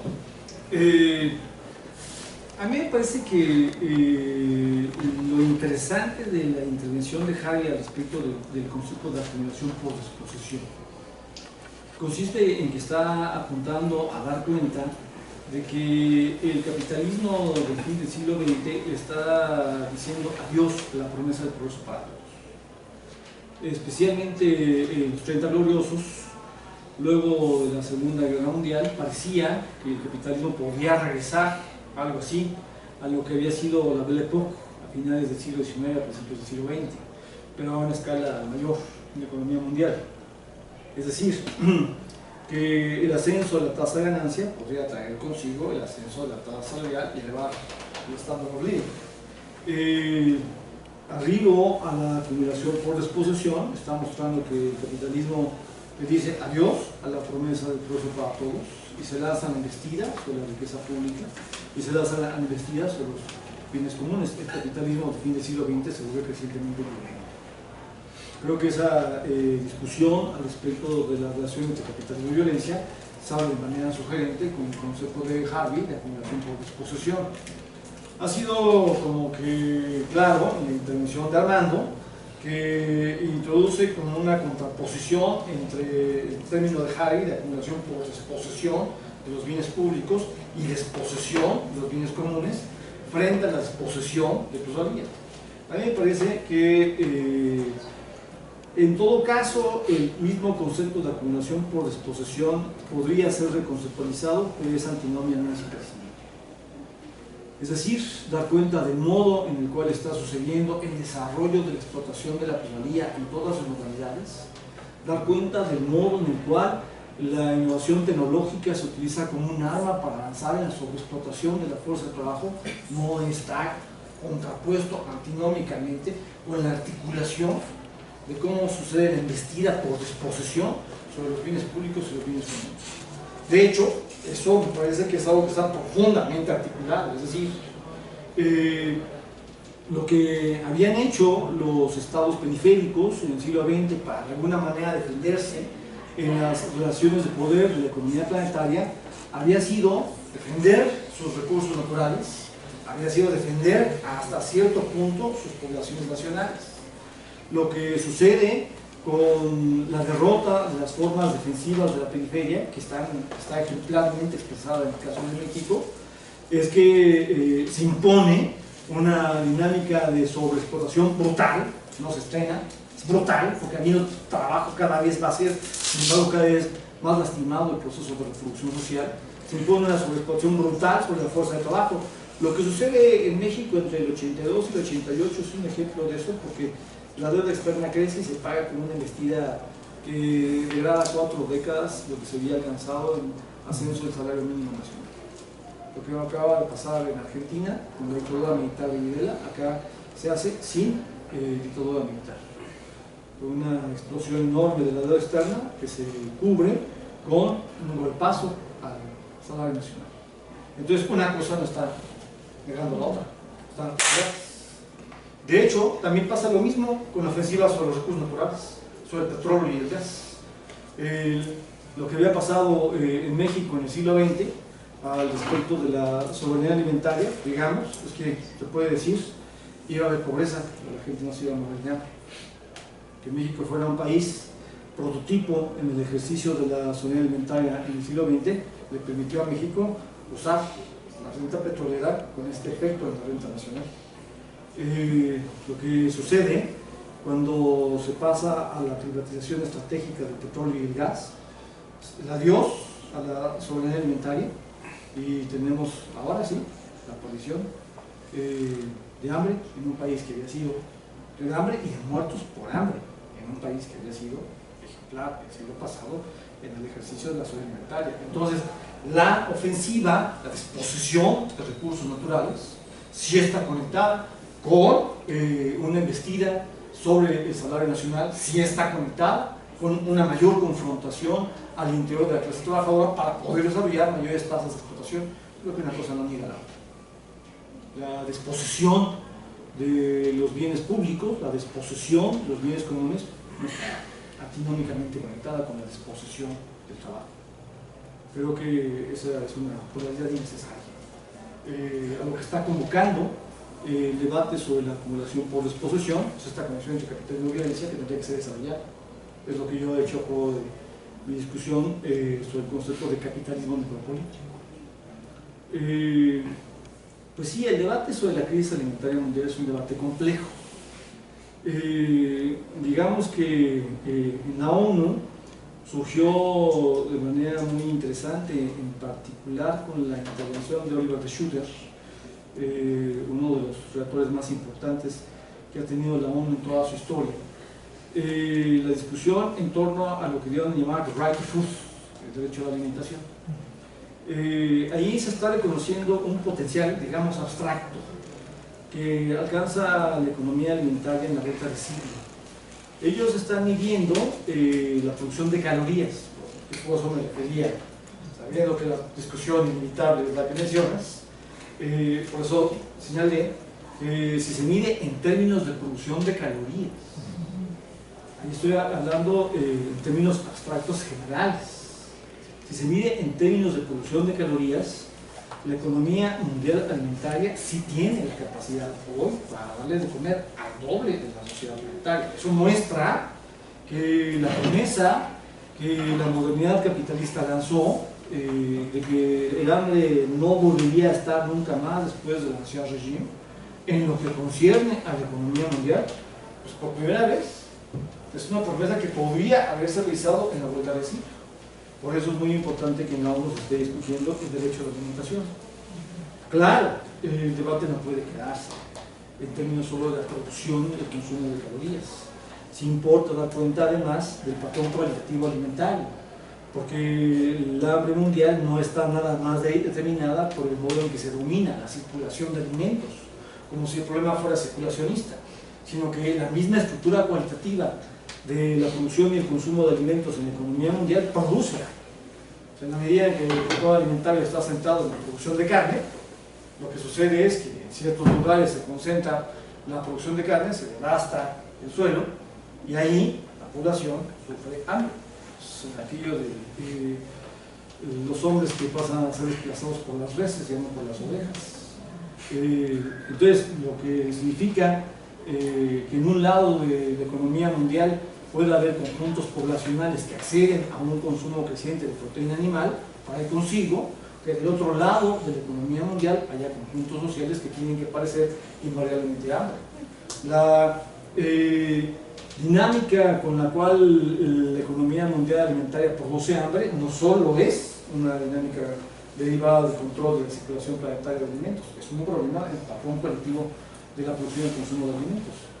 En ese contexto, el problema no solo es el desperdicio, es muy alto el desperdicio, el modo en que funcionan las cadenas de producción y circulación de alimentos desperdicia más o menos un tercio de los alimentos del mundo. Es altísima la tasa de desperdicio. Por funcionar sobre la base de la energía, el desperdicio es altísimo.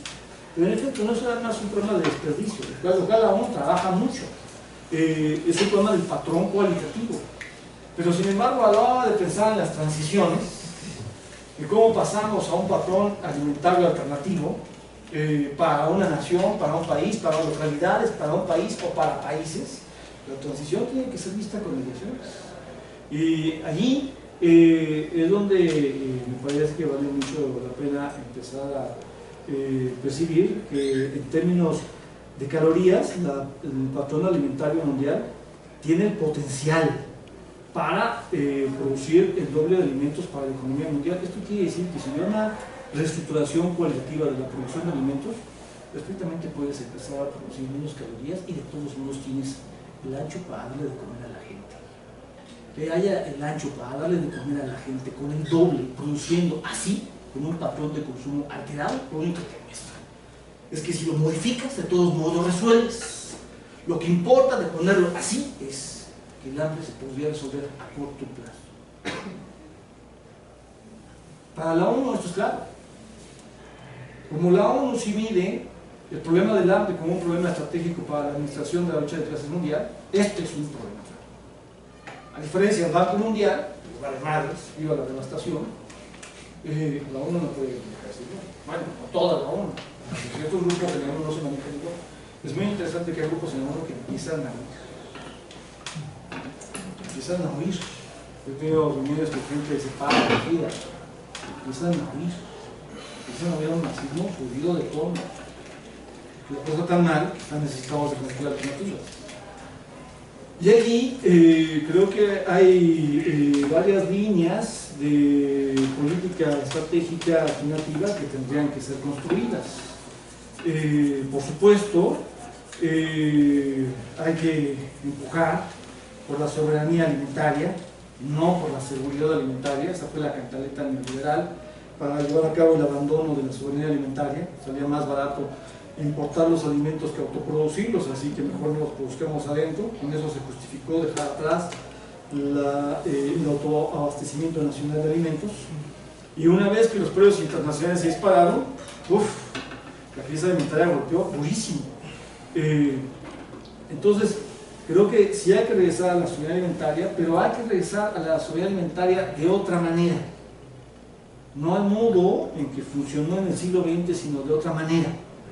Uno de los retos más importantes que enfrentamos en América Latina, porque es la única región del mundo que construyó alternativas frente a la crisis mundial en la vuelta de siglo, uno de los retos más importantes que enfrentamos es el que tiene que ver con intentar generar alguna articulación, o al menos algún pacto, entre los movimientos estadocéntricos que luchan por la soberanía nacional y los movimientos autogestivos que luchan por el autogobierno local.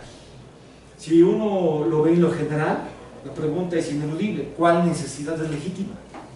El autogobierno local que defiende la relación sagrada con la naturaleza para un cierto conjunto social, para una cierta comunidad indígena, o la necesidad de quien representa al gobierno nacional y tiene que buscar cubrir alimentación, educación, vivienda, lucha contra la pobreza para todos. En verdad lo que sucede es que ambas necesidades son legítimas. Lo que hemos tenido en América Latina ha sido una polarización inevitable. Los movimientos estadocéntricos se polarizaron respecto de los movimientos autogestivos, con diferentes configuraciones en cada lugar, no en la misma medida, no con la misma intensidad en todos lados, pero sí hubo una contradicción en todos lados, porque la escasez genera esa contradicción de modo inevitable, y el problema se vuelve cómo se generan los pactos. Porque si no vamos a sacar el petróleo de aquí, pues entonces ¿de dónde? Porque la consecuencia va a ser de qué estamos hablando para enfrentar el problema del hambre, el problema de la educación, el problema de la vivienda. Tampoco puede ser que entonces se va a sacar y esto se chinga. No.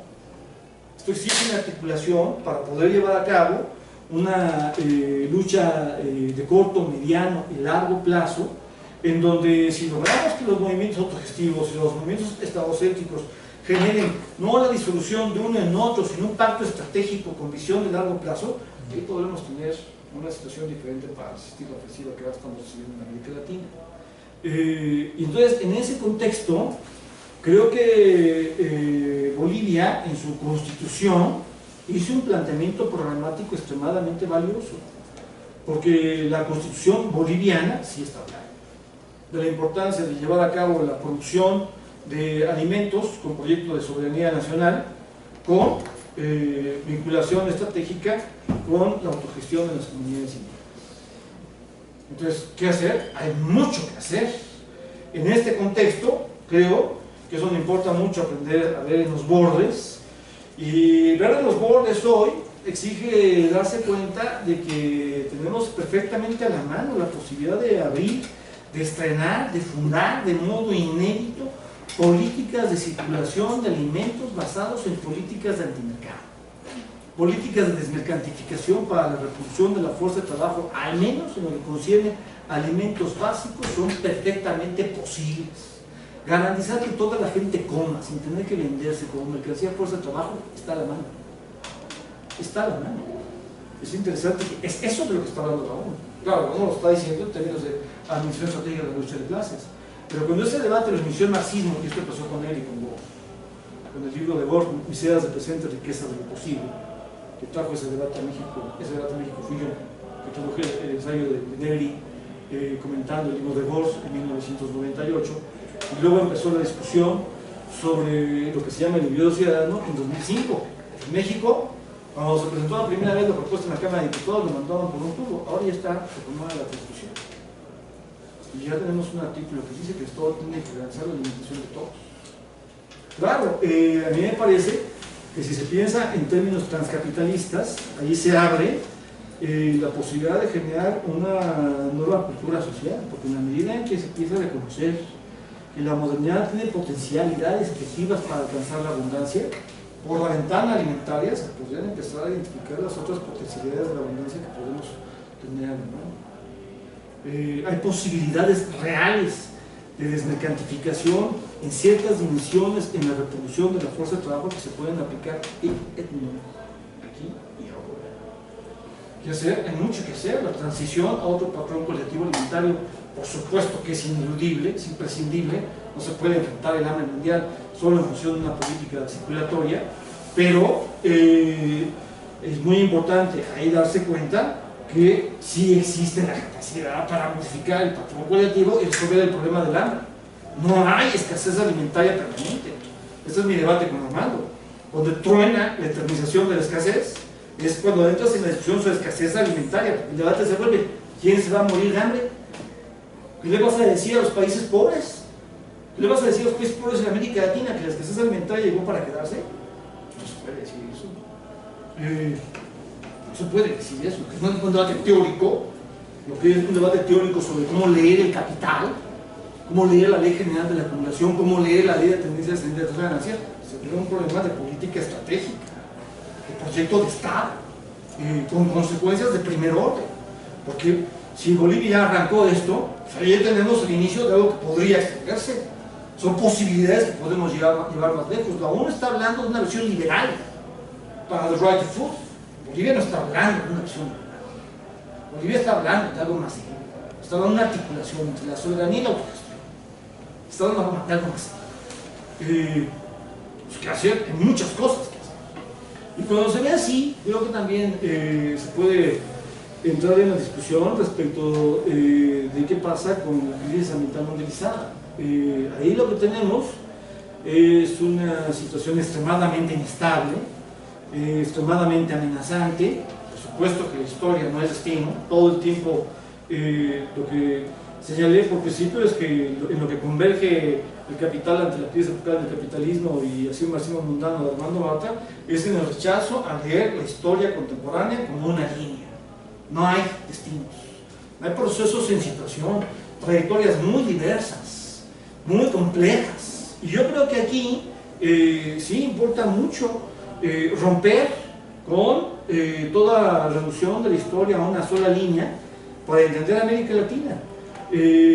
Porque si uno saca la consecuencia ineludible que deriva de haber asumido que la sobreexplotación es una regla estructural del capitalismo dependiente en América Latina a partir de Romano Marini, lo que sigue es que la presencia de la sobreexplotación genera una situación límite que imposibilita la reproducción de la fuerza de trabajo nacional. Si el salario no va a cubrir la dimensión histórico-moral de la reproducción de la fuerza de trabajo, la reproducción de la fuerza de trabajo nacional no se puede llevar a cabo. Esto significa que que en América Latina las comunidades indígenas no persisten solo porque resisten. Sí, sucede eso, por supuesto, pero no solo es eso, sino también persisten porque el mismo capitalismo tiene que dejar un marco de acción, aunque las esté golpeando para quitarle sus recursos naturales, tiene que dejar un marco de acción porque de otro modo es imposible la reproducción de la fuerza de trabajo a nivel nacional. Entonces, el capitalismo latinoamericano, y en general el periférico, está imposibilitado estructuralmente para hacer el doble del capitalismo metropolitano. A mí no me gusta eso de tratar a un Bolívar marxista y un Bolívar Echeverría culturalista en la discusión sobre el barroquismo, porque anula toda la poderosa discusión que deriva del barroquismo a partir de su poderosa lectura del capital, donde lo que emerge es el entrecruzamiento extravagante, la mezcla exagerada de principios capitalistas y principios no capitalistas para afectar todo, no solo la cultura, también la política y la economía, las formas de la modernidad, las formas de la reproducción social nacional. Visto así, aparece, por ejemplo, una doble fuente muy interesante para explorar la discusión sobre las alternativas. Mi polémica con Enrique Leff respecto de la economía ambiental, que cuando lo oí me sorprendió que estábamos de acuerdo. Por principio pensé que no estaba de acuerdo, la primera vez que lo dije, estamos de acuerdo. Fue que a la hora de discutir el problema de la entropía, lo importante debajo de la entropía es la discusión sobre la importancia del sol, de la economía solar. ¿Y qué han hecho las comunidades indígenas para el manejo de otro tipo de energías, especialmente la energía solar? Él pone atención en eso está. El gran problema en insistir en echar por la borda el marxismo, como si el marxismo significara llevar la historia a un laberinto de relaciones de poder reconfiguradas, es que no se percibe. El problema en insistir en atribuirle a la modernidad ser una maldición es que no se percibe que en la construcción de alternativas entre la teoría sanitaria modelizada, la conexión entre las innovaciones tecnológicas, especialmente con la modernidad solar, y lo que hacen las comunidades indígenas en América Latina para el manejo de la energía solar, ahí pueden generarse combinaciones extremadamente creativas. Para la construcción de alternativas entre la crisis ambiental modelizada hay mucho que hacer. Así como contra la crisis alimentaria, también contra la crisis ambiental. Estas dos fuentes de anticapitalismo, la moderna y la no moderna, pero dentro de la modernidad capitalista contra ella, estas dos fuentes son fundamentales. El problema es que, aunque el capitalismo tiene el potencial de transitar hacia una reconfiguración postfosilista de sí mismo, incluso una necesidad, sin embargo, en verdad esa transición está esencialmente bloqueada. Van que vuelan en una maldita devastación en la que está avanzando el tren de una destrucción equivalente a guerra atómica planetaria. No hay destinos, pero la tendencia preponderante sigue siendo esa. Otras trayectorias son posibles, pero está claro que si esas trayectorias se van a poder andar, no va a venir de arriba, tiene que construirse desde abajo. Y ahí esta articulación entre movimientos estadocéntricos y movimientos autogestivos es estratégica para todo. En la lucha contra la crisis total del capitalismo, esta articulación es una necesidad de primera orden. Mientras sigamos divididos, bienvenido al invierno. Ustedes son